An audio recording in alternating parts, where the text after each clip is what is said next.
good morning. We will pay attention to consumable stores that have an opening and a closing balance at the end of the year. So it means at the beginning of the year, we first have to do a reverse entry.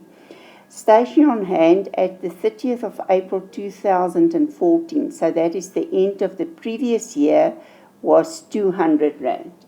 So we had an asset at the end of the previous year, and we must close that asset and transfer it back to the stationery account on the first day of the current year. So here we have that balance of 200 Rand from the previous year. On the first day of the current year, we will do a reverse entry to close this asset, and we will credit consumable stores on hand, and we will debit stationery with 200 Rand to show that we've got an expense for the current year already. Then the journal entry for this will be to indicate that we've got stationery expense increases with 200, consumable stores on hand, the asset is reduced with the 200 because we're going to use it in the current year. Then they give us information and they say that during the current year we bought stationery for 240 Rand on credit. So the stationery account must be debited to increase the expense, and creditors control must be credited with the 240.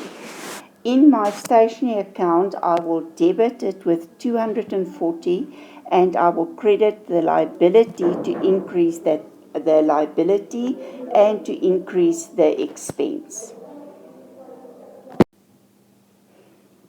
At the end of the year, the stationery consumed during the year 170 Rand.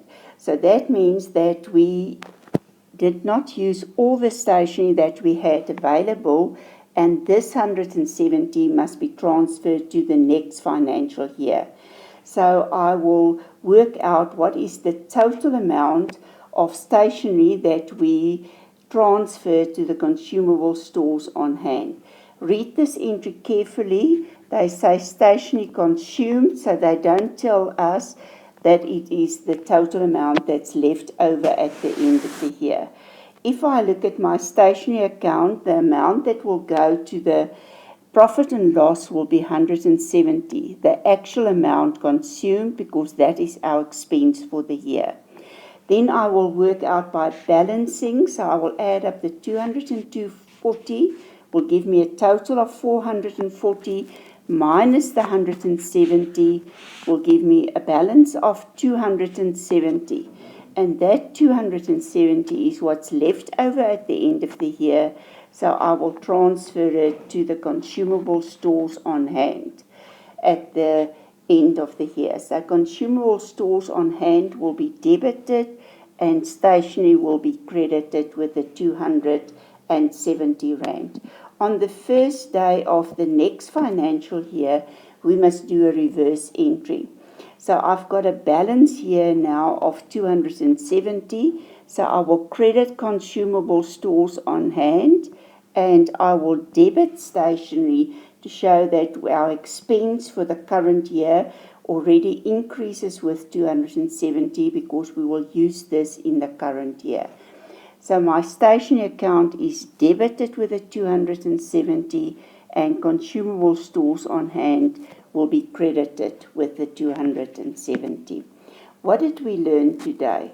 That consumable stores on hand at the end of the previous year must be reversed at the beginning of the current year. So on the first day of the current year, the stationery account must be debited to show that stationery is available at the beginning of the year and it forms part of the expense for the current year. Consumable stores on hand must be credited to cancel the asset at the end of the previous year.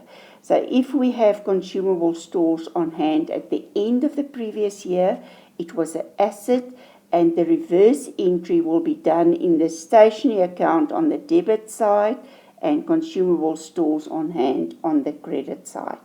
At the end of the current financial year, we will determine how much stationery is on hand. So we will work out how much must be transferred to the next financial year. So I will create a consumable stores on hand account that will indicate an asset in the balance sheet of the current financial year, and I will reduce my stationery account with the stationery that was not used during the year and that we will take to the profit and loss, only the expense for the current year. On the first day of the next financial year, we will do a reverse entry again for the consumable stores on hand at the end of the year.